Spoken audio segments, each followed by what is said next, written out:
Aliens vs. Zombies, a game by Victory Point Games, published in their deluxe boxed series. Aliens vs. Zombies, wow, two of my favorite villains in a single game packed together.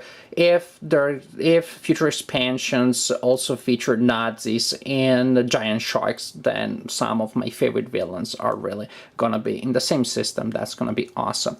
I think giant sharks are gonna be particularly hard to integrate in the system though. But anyhow, Aliens vs. Zombies, two-player game. A player will control the aliens, another player will control the zombies. The aliens destroyed mankind, but then they had the annoying surprise for them to see that the human beings are coming back as zombies, so a second war needs to be fought before the planet can be controlled by the aliens. There's a two-player game. It can also be played in solitaire because there's no hidden information, but clearly there is a tongue-in-cheekness, there is a certain silliness in the theme, silliness that is meant to be appreciated as such, I believe, when you see how crazy the theme is, how goofy the illustrations are. Again, there is a certain tongue-in-cheekness that I believe two players will be able to enjoy better than a single player, because they can make jokes about the craziness of this all. Aliens, well, there are different types of aliens, but they all share some basic stats. On the top left corner of the counter, representing each alien, you have the combat value of the alien. Some alien units have a circle combat value that indicates armor units that are harder to destroy. And then on the top, in the top left corner of the unit, you have the movement value, the movement allowance. UFOs have a triangle there as a reminder that they can fly, and that gives them special advantages. You also have alien leaders with a +1 printed there to indicate a bonus that the alien player receives when rolling dice, when alien leaders are present. The zombie player has a pool of zombies that are placed in a cup called the Grave, and zombies, when brought to the game as reinforcements, when spawned, because of specific special game effects that generate zombies, those zombies are drawn randomly from the cup. You do not really get to strategize too much with them. As a zombie player, you get what you get. There are different types of zombies that have different zombie numbers. Each zombie unit only has a single value, which is the zombie number. The higher the number, the faster the zombie, but that also means that the zombie is not very good in combat. The lower the value, the strongest the zombie is, but also the slower the zombie is. If the zombie number is circled, that indicates that that unit is not a single zombie but a mob. Mobs are harder to destroy, and they also roll extra dice in combat. Each turn starts with the players drawing a random event tile from a pile of 8 event tiles. There are 10 that come with the game, but only 8 are used in each game, so you do not know exactly what you get. After drawing a tile, you will see a number that indicates a number of new zombies that are brought to the board, that are spawned that turn, and then there will be an icon indicating a game effect that needs to be resolved at that point. For example, this icon here is beneficial to the alien player. It allows the alien player to perform a laser attack, which penalizes zombie concentrations, but zombies will still concentrate. That is in their nature. They're very gregarious, they can't help it. This icon here indicates the possibility for the zombie player to replace alien units on the board with zombie units. That indicates aliens that have succumbed to the zombie plague. Different types of events may happen there. Then you have the alien landing. Aliens will join the board. Oh, by the way, the board is divided in areas that are separated by streets, and players can only move orthogonally from area to area. There is no unit in the game that moves diagonally. During the alien landing phase, the alien player rolls a d6, adds 1, that generates a number between 2 and 7, and that is the number of combat points that can be brought to the board, that can land on the board. Total number of combat points. So you can bring any combination of new units, with the exception that you can only have a single leader joining the fight in a turn, and there are some special units that can be only added to the board when a specific event happens, not as regular reinforcements. But it is still nice that the alien player gets to decide, to an extent, the combination of new units that will enter the fight. Maybe a lot of weak units, a lower number of stronger units. But this is what happens during the alien landing. And here I just place some random units on the board, really, to show you how the action, or at least part of the action, may look like during a game. After the alien landing, you have the alien actions. The alien player gets to act. And then that is followed by the zombie actions. The zombie player becomes the active player and gets to act. The two turns are kind of similar in structure, the alien turn, or the alien action phase, and the zombie action phase. That is, each unit on the board can perform one of three things. The unit can move up to its full movement allowance, or the unit can move only up to a single space and then can attack, or the unit can choose not to move at all and to attack enemies in the same area in which the unit is. There are some limitations and rules. Entering an area with trees costs 2 movement points. When you enter an enemy-occupied area, you have to stop unless you are flying, then you can move through it. Also, fast zombies can move through areas occupied by enemies.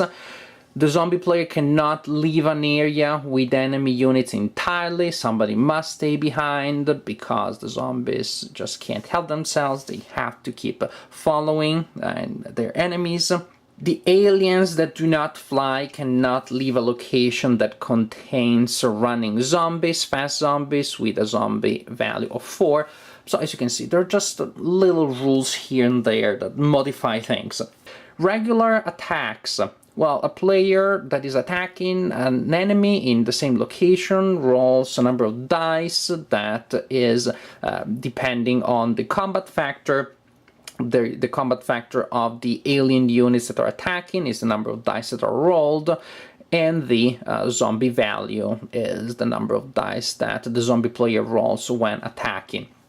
The alien player that is rolling dice hits for each 4 or more that is rolled, with a +1 if a leader is present. That means hitting on a 3 or more.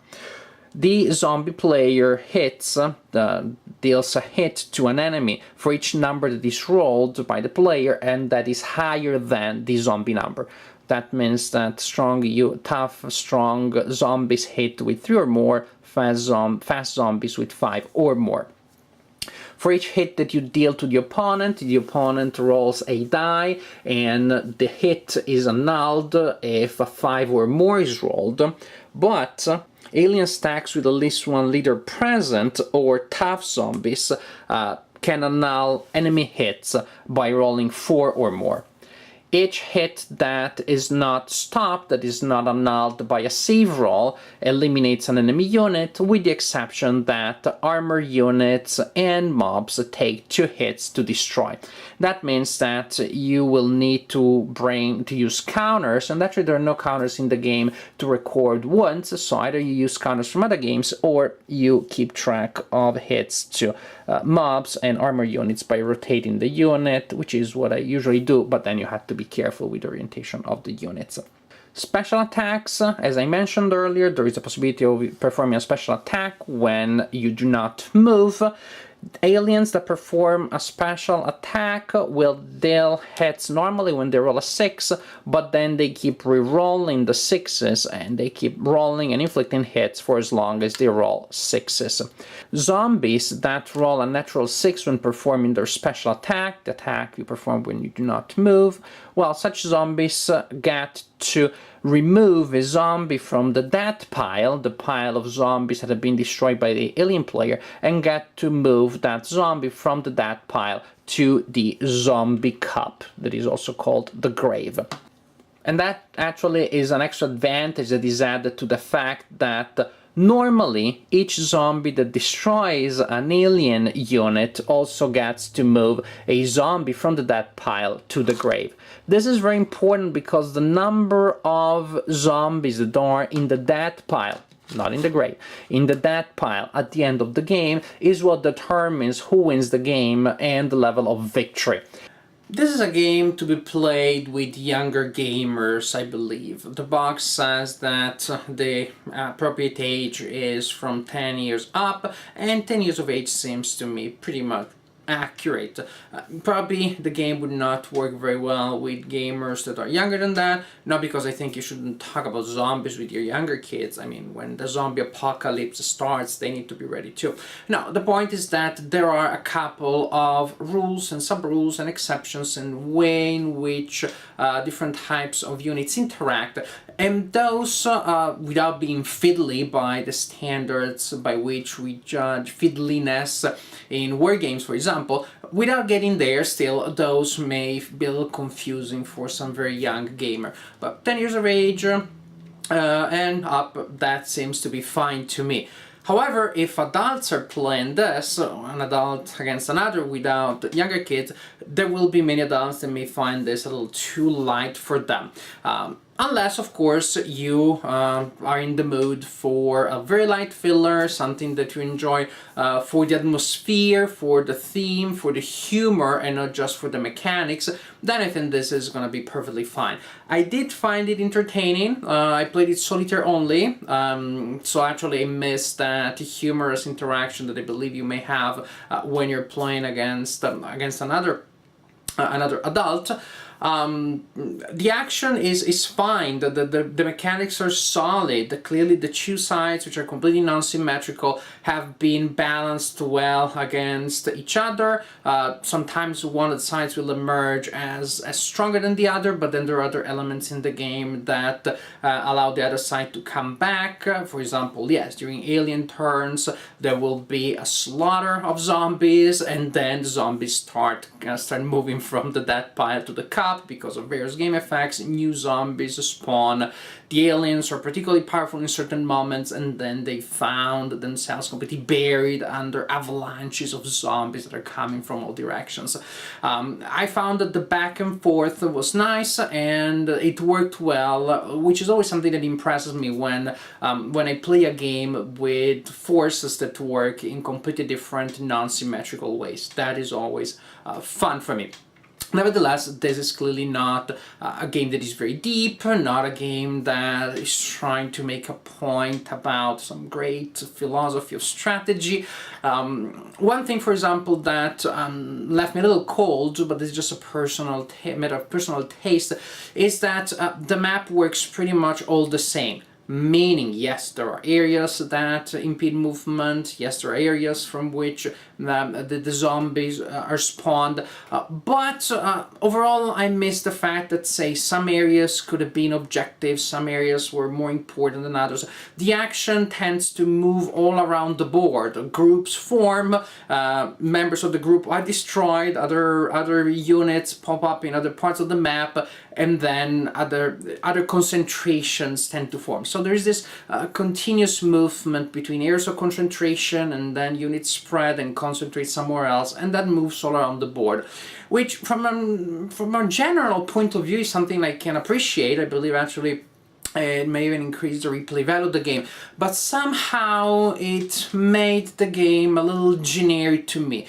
Somehow, I don't know, it made the map not very thematic. It made the confrontation between the two sides at times feel a little gratuitous, even though the point is precisely mutual and total annihilation. This is what the two players are trying to do.